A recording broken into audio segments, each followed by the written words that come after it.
Bonjour tout le monde et bienvenue dans cette session. Je vous présente Omar, donc Omar qui va présenter cette session-là et va vous parler de pilotage des coûts et de l'optimisation donc des coûts dans le cloud. Je vais vous laisser donc dans les mains d'Omar et moi je vais rester en bas pour suivre un peu la présentation. Donc n'hésitez pas si vous avez des questions d'utiliser l'onglet Q&A. Vous pouvez poser des questions ici, mais vous pouvez également les poser dans le chat et Omar va les répondre. Donc, je vais les remonter à Omar qui va répondre aux questions au fur et à mesure qu'on avance dans la présentation. On aura également une partie Q&A à la fin qu'on va réserver pour les questions-réponses. Donc, n'hésitez pas et Omar peut Merci y beaucoup, aller. Youssouf. Je pense que le partage d'écran devrait fonctionner, donc on a fait le test, ça devrait être bon. Donc bonjour à tous et merci en fait de me donner cette occasion pour qu'on puisse partager avec vous sur quelques sujets en lien direct avec le cloud, notamment le pilotage des coûts dans le cloud. Donc pour ma part, donc, je suis Omar Fati du cabinet Forbis Mazars, donc du bureau de Paris. Que j'ai rejoint il y a maintenant en fait un peu plus de 7 ans, donc après une première expérience dans la grande distribution.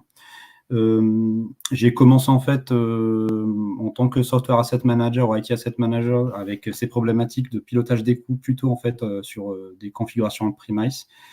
Et puis j'ai eu à shifter en fait de manière forcée, donc avec on va dire l'engouement autour du cloud vers les pratiques FinOps, donc qui vont transposer les mêmes problématiques d'optimisation des coûts, des maîtrises, donc et sur des configurations cloud. À côté de ça, donc j'occupe également mes journées chez Mazars avec l'audit des organisations IT, donc dans divers secteurs, notamment dans le secteur de l'industrie. Et à côté également, je suis impliqué dans des projets de cession d'activité par le volet IT et par le volet IT procurement notamment. Voilà. Donc on va essayer de dérouler en fait un peu notre échange sur 30 minutes. Je sais que je suis le dernier rempart avant la pause déjeuner qui est programmée pour vous. Donc je vais essayer d'être synthétique, très clair, et puis j'attends avec impatience vos questions, donc que j'essaierai de traiter à la fin de notre échange. Voilà. Donc pour notre sujet aujourd'hui, donc qui nous ramène en fait sur les problématiques autour du FinOps. Donc avant tout, en fait, on est plutôt dans un nouveau paradigme. Donc c'est pas forcément en fait une nouvelle pour vous. Donc c'est plus en fait pour confirmer certains concepts et certains principes sur lesquels on va dérouler également notre échange. C'est qu'aujourd'hui, en fait, avec on va dire l'avènement du cloud depuis déjà plusieurs dizaines d'années, donc on a surtout en fait une migration qui est soutenue. Donc on n'a pas forcément de baisse d'année en année. Donc on va dire la marche est bien enclenchée. Donc avec cette transformation digitale qui a trouvé en fait dans le cloud un vrai accélérateur, un vrai atout pour à la fois en fait donner cette scalabilité donc qui est recherchée, qui était très difficile en fait à atteindre dans un SI traditionnel.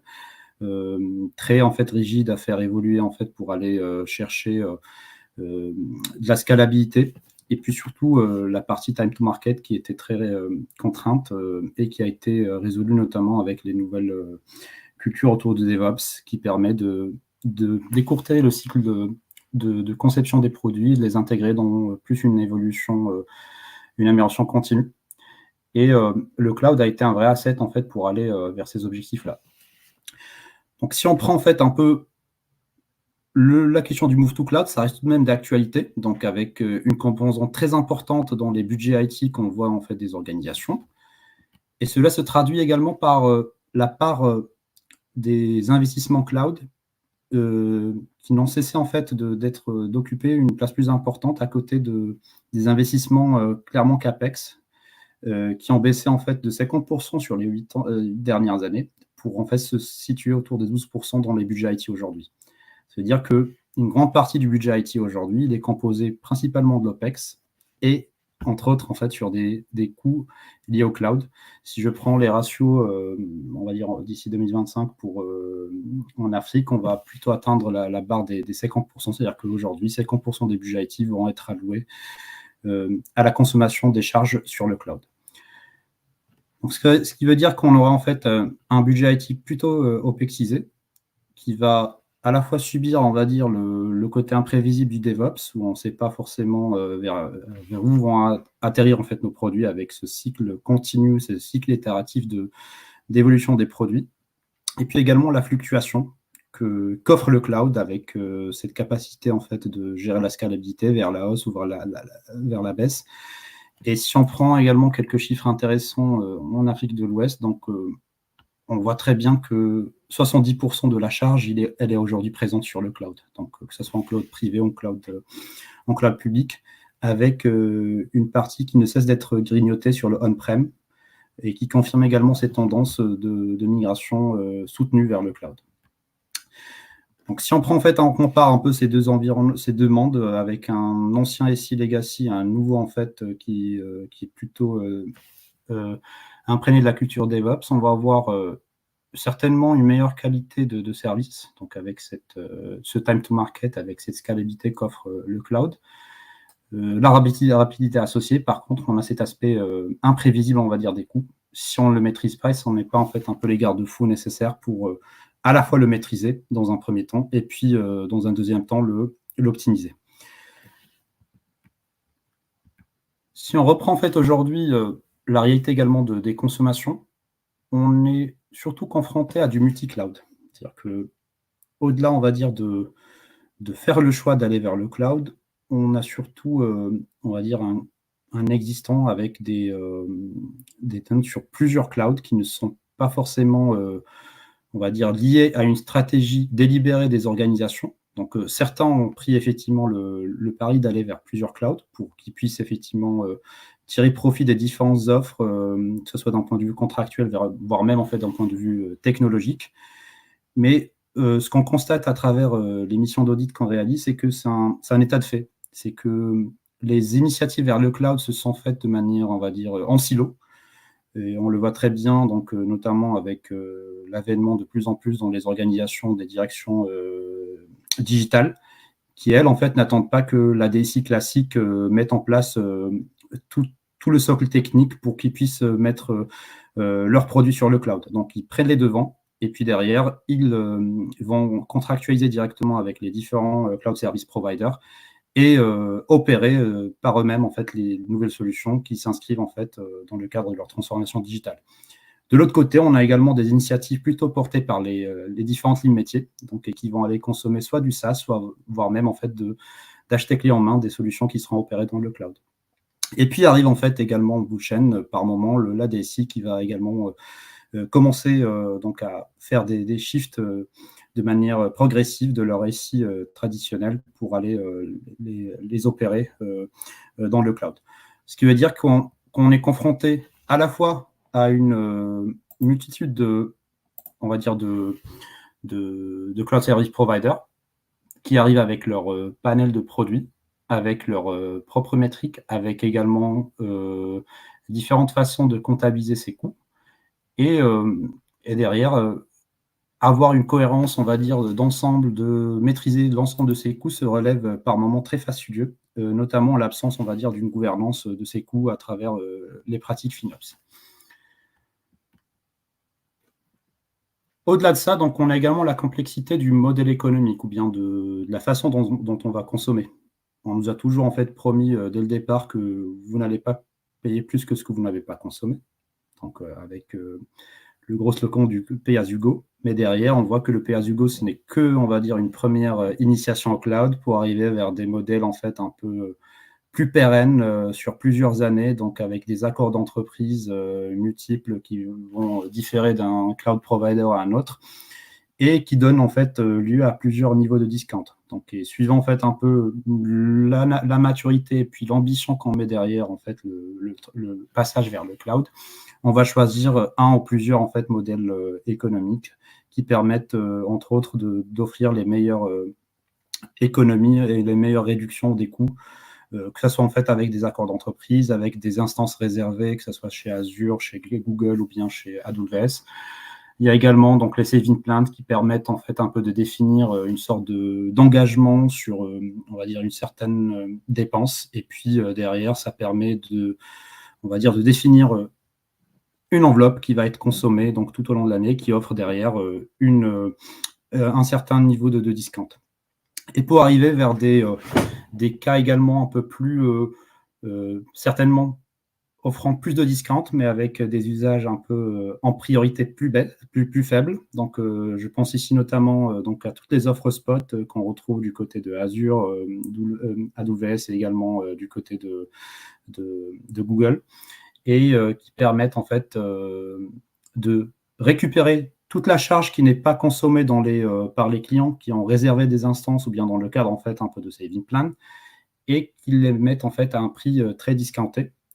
Par contre, ces usages sont souvent en fait éphémères, c'est-à-dire qu'on ne garantit pas en fait le même niveau de service, et par moment, lorsque la ressource est rappelée par on va dire le cloud service provider pour être mise en priorité vers les personnes qui ont fait des réservations de charges, et bien par moment on a en fait 1 minute pour qu'on puisse on va dire sauvegarder, puis derrière être déconnecté parce que l'instance ne peut pas être pérenne.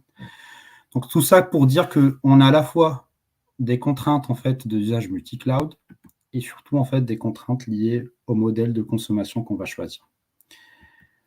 Sur cette base, on va découvrir en fait qu'on a un SI à 2 vitesses, puisque on quitte en fait un SI legacy qui est toujours là tout de même en fait avec un shift vers le cloud qui se fait de manière progressive et qui laisse également son lot, on va dire, de licences qui ont été acquises, que par moment, en fait, on devrait encore maintenir pendant un certain nombre d'années, parce que les licences, en fait, sont toujours là.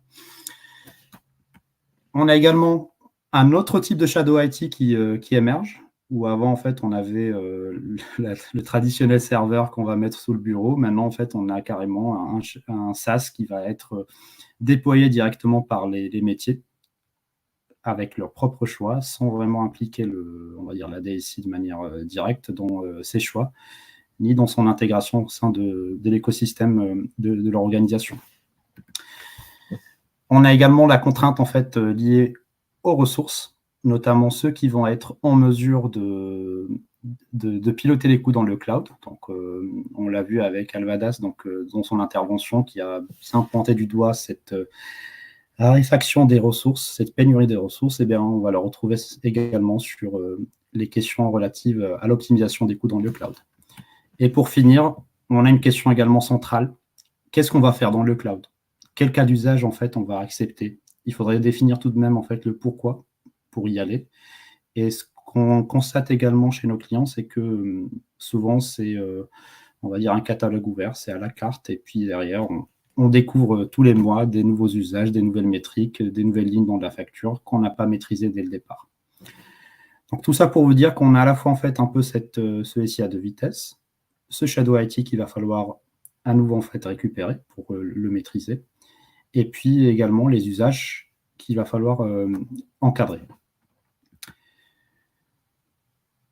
Ce qui nous ramène en fait à la discussion autour du FinOps. Donc vous l'avez très bien compris avec les autres panélistes que c'est une des priorités également autour du cloud, donc d'appréhender donc le modèle de coût, de le maîtriser, de l'optimiser.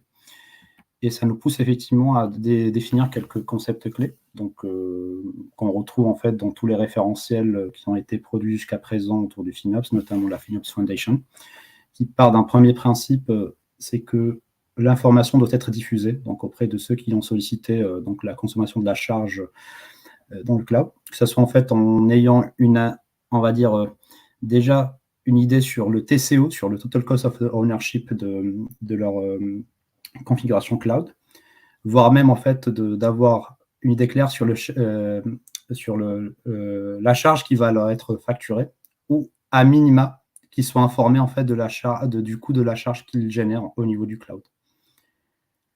Donc soit du cross-charge ou bien du show-charge, donc qu'on ait au moins un partage de cette information. Par la suite, identifier donc les pistes d'optimisation, donc qui sont diverses et qu'on va évoquer par la suite. Et une fois qu'on a identifié ces pistes d'optimisation, c'est qu'il va falloir les exécuter dans un premier temps et les pérenniser à terme. C'est que le FinOps, comme on va le voir, c'est pas forcément que des opérations coup de poing, c'est toute une organisation à mettre en place, une gouvernance, des outils, et également un cycle itératif pour atteindre, on va dire, le meilleur niveau de maturité qui permet, entre autres, d'optimiser les coûts. Et derrière, en fait, le mot optimiser, c'est pas forcément que du cost saving. C'est également de bien optimiser la dépense, en fait, dans le cloud. C'est que souvent, ce qu'on a pu apercevoir au niveau des organisations qu'on accompagne, c'est qu'on va mettre, on va dire, les bouchées doubles plutôt sur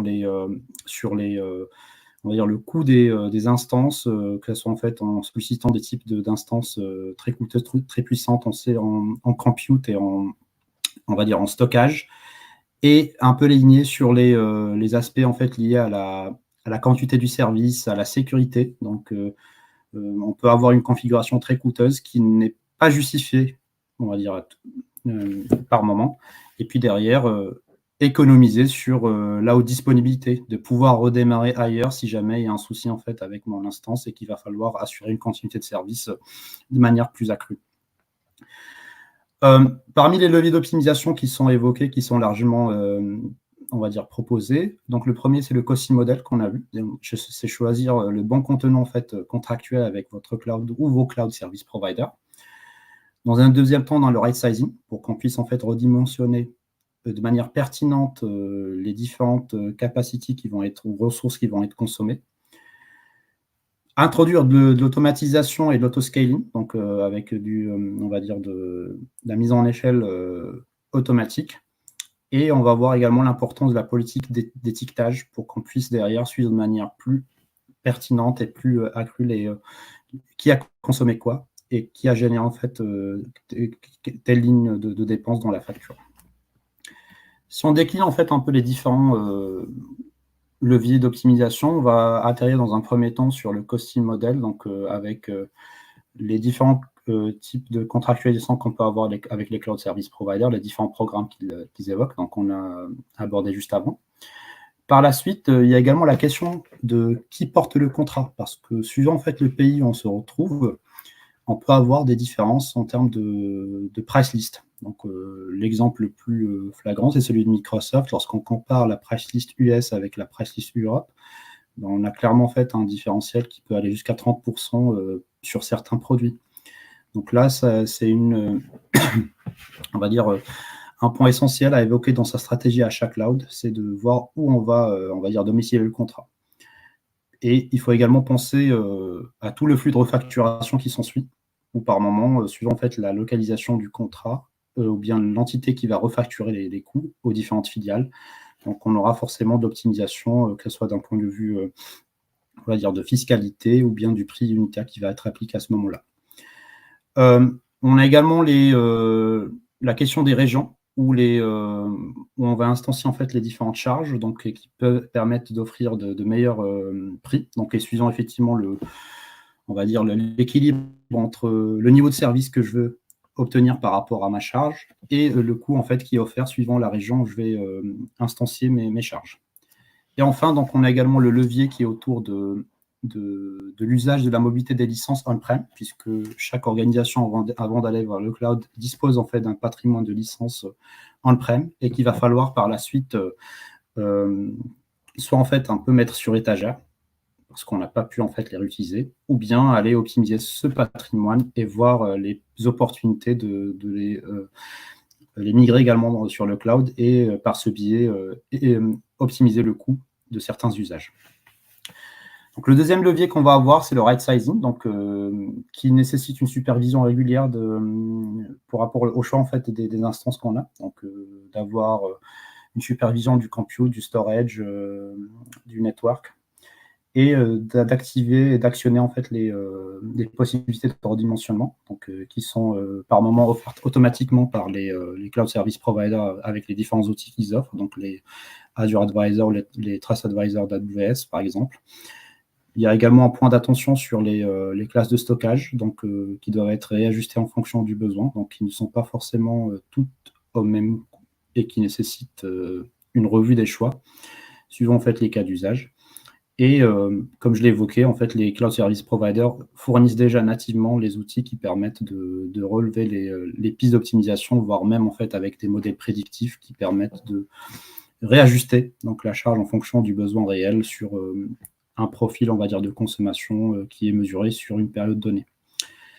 En termes d'automatisation et d'autoscaling, donc on va retrouver donc le classique qui nécessite effectivement de challenger toutes les instances qui ne sont pas forcément, on va dire, associées à un usage en continu.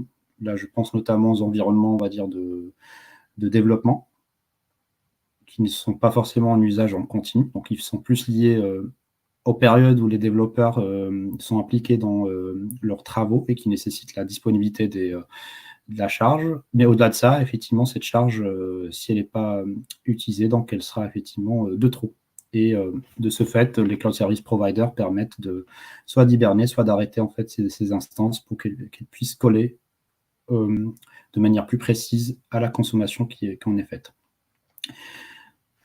Il y a par la suite les seuils d'alerte qui peuvent être définis, donc suivant en fait le modèle que j'ai défini dans un premier temps par rapport à ma configuration, par rapport à mon architecture, je vais pouvoir définir des seuils d'alerte pour voir s'il y a on va dire des raisons qui ont poussé à dépasser cette première estimation et voir si elle est justifiée ou pas. Donc, et par ce biais, on est en mesure de soit redimensionner, on va dire, la charge, ou l'optimiser pour qu'il puisse coller au plus juste en fait aux besoins réels. Et à la fin, donc, pour qu'on puisse tracer tout ça, rien ne pourra se faire sans une bonne politique de tagging.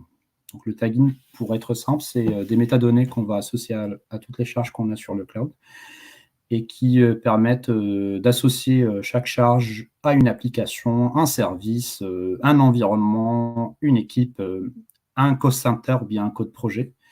Et par ce biais, on est par la suite en mesure de remonter, de faire un split des consommations par service, par application, pour que derrière, soit je fais mon cross-charge en interne, ou bien à minima, je peux communiquer sur le coût que représentent mes consommations dans le cloud pour chaque service.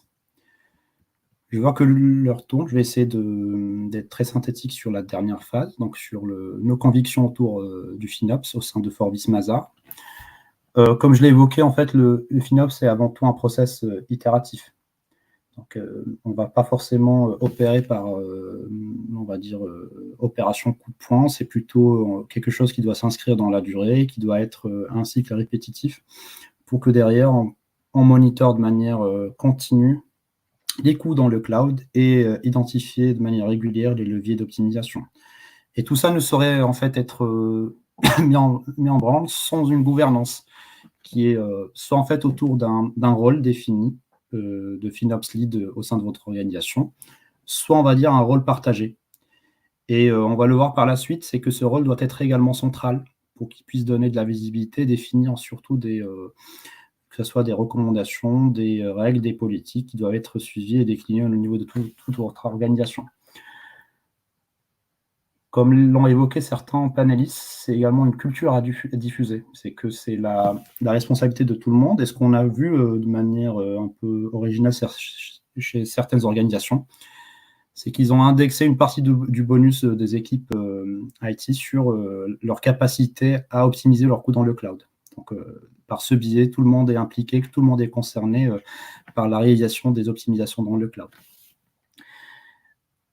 En bout de chaîne, on va retrouver également l'outillage, donc avec tout le besoin autour de l'automatisation des pratiques FinOps, puisque en opérant de manière manuelle, donc on va certainement se confronter à un problème, on va dire, de réactivité par rapport à l'activation des leviers d'optimisation.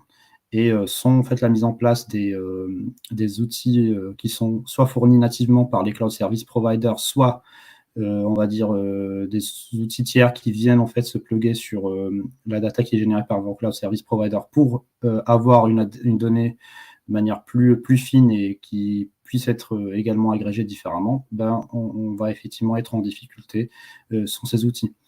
Et on va dire que le Graal serait d'initiation de campagnes de modernisation, de replatformisation qui visent à optimiser des applicatifs qui ont fait l'objet dans un premier temps d'un lift and shift et puis qui doivent être par la suite replatformisés pour qu'ils puissent être optimisés dans leur architecture, dans leur choix technologique et que in fine, ça soit traduit par des optimisations des coûts dans le cloud. On entend également nos clients se poser la question en fait, autour des centres d'excellence cloud. Effectivement, ça reste tout de même, on va dire, le but ultime pour professionnaliser la pratique, on va dire, les pratiques autour du cloud au sein d'une organisation avec des responsabilités, avec des rôles, que ce soit d'un point de vue sécurité, d'un point de vue DevOps, architecture et puis également gestion des opérations. Et on le voit à travers en fait les chiffres de l'étude Flexera, c'est que la plupart, on va dire, des entreprises ont déjà franchi le pas pour mettre en place un centre d'excellence cloud. On retrouve effectivement un peu moins de cas dans les petites et moyennes entreprises, mais on voit que c'est une marche également bien enclenchée pour professionnaliser l'adoption des usages cloud avec les créations des cloud Center of Excellence. Pour autant, est-ce qu'on doit attendre, on va dire, la mise en place des centres d'excellence pour qu'on puisse adresser la question de la maîtrise de l'optimisation des coûts? Bien évidemment que non. Donc, ça peut même être un des, on va dire, des actes fondateurs de votre passage au cloud. C'est qu'on définisse avant tout les leviers, on va dire, ou les garde-fous pour qu'on puisse maîtriser les coûts. À travers une autorité de conception qui va être là pour être garante de ce catalogue de services, de définir qu'est-ce qu'on peut faire, qu'est-ce qu'on ne doit pas faire. Donc, suivant en fait les choix stratégiques de votre IT ou de votre organisation. Qu'elle soit également garante de cette politique et normes de tagging pour que derrière, on puisse retrouver de manière très claire les consommations et pouvoir les allouer au service ou bien à l'application qui a généré toute consommation. On a également une question de gestion de la demande dans le cloud. Donc, c'est une recette qui a bien fonctionné dans un SI traditionnel. Elle peut toujours fonctionner dans des projets qui sont cloud natifs. Donc, avec un comité qui va revoir en fait un peu l'ensemble des cas, en fait, des business cases liés à vos déploiements dans le cloud, qui va peser le pour et les contre, les bénéfices et risques. S'assurer que les politiques sont bien appliquées avant qu'on puisse donner un go-no-go pour le déploiement d'un projet dans le cloud. Et bien évidemment, en fait, suivant votre capacité à apporter de l'expertise au projet, c'est qu'on ait également cette même autorité de conception qui va être là pour apporter des expertises qui peuvent viser, entre autres, en fait, l'optimisation des coûts avec des choix en fait, de technologies qui sont moins coûteuses, notamment, par exemple, de privilégier par moment de l'open source qui peut être on va dire aussi performant pour le besoin qu'on a et qui va coûter effectivement moins cher que de solliciter un service directement sur le cloud. Et cette autorité, le temps effectivement d'asseoir un centre d'excellence cloud, peut jouer ce rôle de contrôle et d'optimisation avec soit la mise en place d'outils ou bien de process réguliers pour le contrôle et l'activation des leviers d'optimisation. J'attaque en bout de discussion la question du biol, donc qui est très, on va dire, tentante, mais par contre qui doit également être prise avec une certaine vigilance. C'est que certes, ça permet d'optimiser l'usage dans le cloud en arrivant avec nos propres licences qu'on a acquises sur notre SI traditionnel. Mais avant d'aller vers ces cas de figure, il va falloir se poser les bonnes questions. C'est est-ce que ma solution ou bien ma licence me permet la portabilité dans le cloud? Là, effectivement, il va falloir faire une analyse fine des conditions contractuelles, de s'assurer que le modèle de licensing reste identique. Est-ce qu'il y a des dispositions légales préalables au passage en fait, vers le cloud avec un accord de l'éditeur ou bien du distributeur de licence? Quelle maîtrise s'appliquera en fait une fois qu'on est dans le cloud? On le voit que certainement, on ne sera pas dans les mêmes règles de calcul. Prenons le cas, par exemple, des bases de données Oracle, où derrière, plutôt dans un SI traditionnel, on va prendre, on bien nuancer en fait les processeurs qui exécutent les bases de données, donc avec le fameux core factor. Et une fois qu'on est dans le cloud, on est plutôt sur un core factor qui est 1, donc qui fait la conversion entre deux vCPU et un processeur au sens Oracle. C'est-à-dire que derrière, on aura forcément en fait un surcoût de consommation comparé à une configuration on-prem. Il y a également la question du support qui doit se poser pour voir est-ce que mon éditeur me garantit le même niveau de service que je sois on-prem ou que je sois en fait en cloud. Et ce qu'on a pu faire pour certains de nos clients, c'est de faire cette analyse sur l'ensemble du patrimoine des licences existantes, en partant du catalogue qui a été défini, qu'est-ce que j'ai besoin de faire dans le cloud. Et puis sur chaque solution, sur chaque besoin, on est allé analyser les règles de licensing, les conditions contractuelles. Est-ce que je peux utiliser en fait de la sous-capacité ou de la sub-capacity, que ce soit en fait dans le cadre d'une architecture en Docker ou bien dans le cadre effectivement d'une sous-capacité parce que je vais dédier uniquement quelques vCPU à mon instance. Et également de parler de la question de la réversibilité des licences. C'est-à-dire qu'est-ce que je peux également avoir cet usage hybride où d'un coup je suis en fait dans le cloud où j'utilise la même licence et je la rapatrie sur des instances on-prem. Donc le point en fait à avoir en tête, c'est le danger en fait de la scalabilité par rapport à la mobilité des licences. Parce qu'ici en fait on est plutôt dans un cas où on est très en fait tenté par le passage vers le cloud, mais derrière, si j'ai par exemple du compute qui va varier, qui va fluctuer tout au long en fait de mes usages dans le cloud, bah, ça va avoir un impact direct sur certains produits. Prenons le cas des produits bases de données, que ce soit de Microsoft ou d'Oracle, les règles de licensing dépendent intégralement du compute que je vais mettre derrière. Et par ce biais, si derrière je fais du scaling, eh ben, mon addition va être plus salée à la fin parce que j'aurai en fait augmenté ma charge et de ce fait augmenter le coût du licensing associé à ma licence que j'ai fait migrer au niveau du cloud. On arrive à la fin, donc juste pour vous donner un petit aperçu sur notre approche en fait ou notre offre autour du FinOps. Donc, on l'a réparti en deux phases, une phase d'évaluation et puis une phase en fait d'accompagnement pour qu'on puisse définir une trajectoire, donc une stratégie de pilotage des coûts dans le cloud et également l'aide dans l'exécution. Les seules choses en fait à avoir en tête, c'est sur la première phase d'évolution, donc qui reste également tout de même un des cœurs de métier de Forvis Mazars, c'est de pouvoir auditer et puis de donner des recommandations pertinentes. C'est que ici, on peut être sur du success fees, c'est-à-dire qu'en fonction des optimisations qu'on peut en fait atteindre, on pourra avoir financé les interventions qu'on peut avoir auprès des organismes qu'on accompagne. Et puis sur la partie qui est liée plutôt à des accompagnements long terme, on est plutôt en réponse souvent à des cahiers des charges et sur lesquels on accompagne nos clients sur la base d'un forfait qu'on va chiffrer ensemble. Voilà. Donc j'arrive à la fin, je suis prêt à prendre vos questions. Je ne sais pas si Youssouf, on a quelques questions qu'on pourrait reprendre.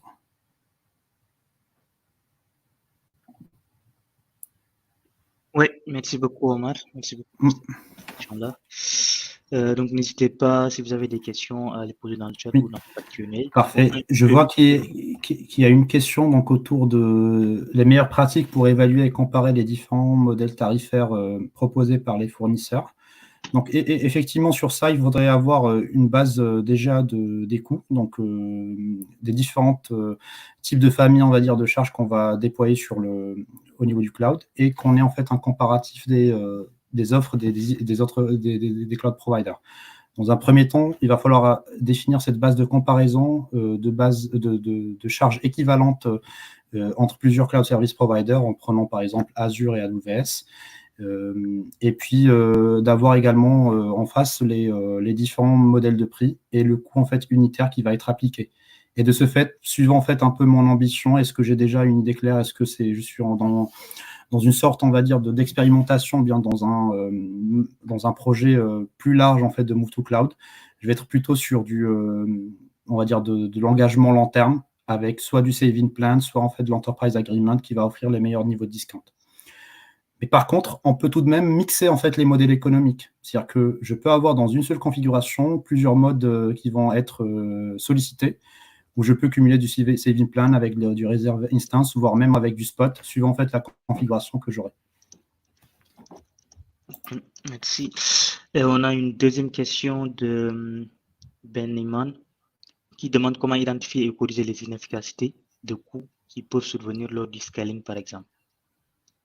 Oui, très bien, en fait, très bonne question. Donc, sur ce volet-là, effectivement, on peut avoir déjà une supervision donc, avec les outils de monitoring qui sont offerts par les cloud service providers pour voir est-ce que je consomme le maximum de ma charge ou pas. Donc, déjà, ça nous donne en fait un bon profil sur mon niveau de consommation par rapport à la charge que j'ai déjà choisie.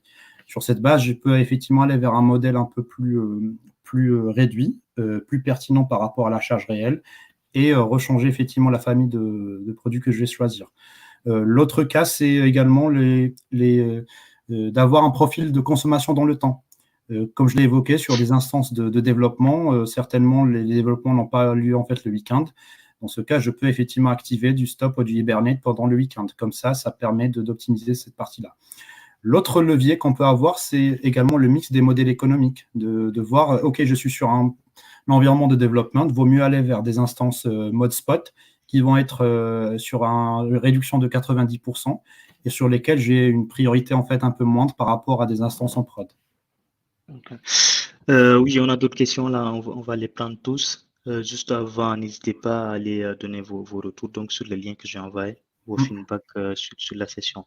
Donc la question suivante, c'est de Fatfal qui demande quels sont les KPI essentiels pour évaluer l'efficacité des stratégies de gestion de coûts. Alors, je vais juste reprendre. Hop, je retrouve juste la question. Oui, tout à fait. Donc, sur cette base-là, on peut à la fois voir, donc le premier, c'est KPI qu'on peut avoir, c'est de comparer donc le forecast qu'on a fait lorsqu'on a conçu en fait notre projet par rapport au profil de consommation. Donc, d'avoir cette comparaison qu'on a déjà toujours mis en place entre le budget initial et l'actuel. Donc, ça reste effectivement un KPI à suivre. Le deuxième, c'est le KPI, on va dire, qui est lié donc aux environnements d'exécution. Donc, si on prend effectivement les environnements de dev, de voir est-ce qu'on a appliqué dessus de l'autoscaling ou bien de l'autoscheduler qui permet de réduire la charge lorsqu'elle n'est pas sollicitée. Et ça, on peut effectivement sortir un KPI qui est associé à l'optimisation sur les environnements hors prod. Et le dernier, c'est également le KPI qui est lié à l'optimisation associée à l'usage du biol pour voir en consommant le même service directement dans le cloud ou en faisant la mobilité de ma licence, derrière, en fait, je peux avoir deux coûts qui peuvent être comparés et de ce fait, avoir un ratio qui permet d'estimer l'optimisation ou bien le saving que je vais dégager avec la mobilité de mes licences que j'ai déjà acquises on-prem. Okay. Merci. Et on a une question de Suleiman que je vais mettre sur scène. Suleiman Youm qui demande quels sont les principaux défis auxquels les organisations sont confrontées lorsqu'elles tentent de maîtriser leurs dépenses dans le cloud et comment surmonter. Parfait. Donc, je prendrai en fait un des principaux défis qu'on remonte dans nos audits. C'est, on va dire, cette stratégie qui est un peu décentralisée ou bien qui est faite par silo. Plutôt que on va dire, de mutualiser en fait les besoins, de les remonter en fait à un niveau central pour qu'ils soient à la fois négociés de manière globale par le procurement IT et également suivis de manière centrale par cette instance FinOps. Derrière, en ayant effectivement ces consommations sporadiques qui sont initiées directement par les différents services, ça rend effectivement le suivi un peu plus complexe. Le deuxième défi, c'est ce que j'ai appelé le nouveau Shadow IT, donc avec le SaaS, qui est souvent en fait un peu l'orphelin des stratégies FinOps. Plutôt, en fait, on va orienter majoritairement notre loop sur les cloud service providers, mais à côté, on a également des souscriptions en fait, SaaS qui méritent d'être traitées et optimisées, que ce soit en fait en termes de sizing des transactions que je vais exécuter quotidiennement, en termes également de métriques que je vais utiliser, est-ce que je vais les baser par transaction, par métrique business, et également le nombre d'utilisations. Souvent, en fait, on va avoir un nombre de souscriptions qui n'est pas forcément utilisé à sa pleine puissance et qui nécessite de l'optimisation.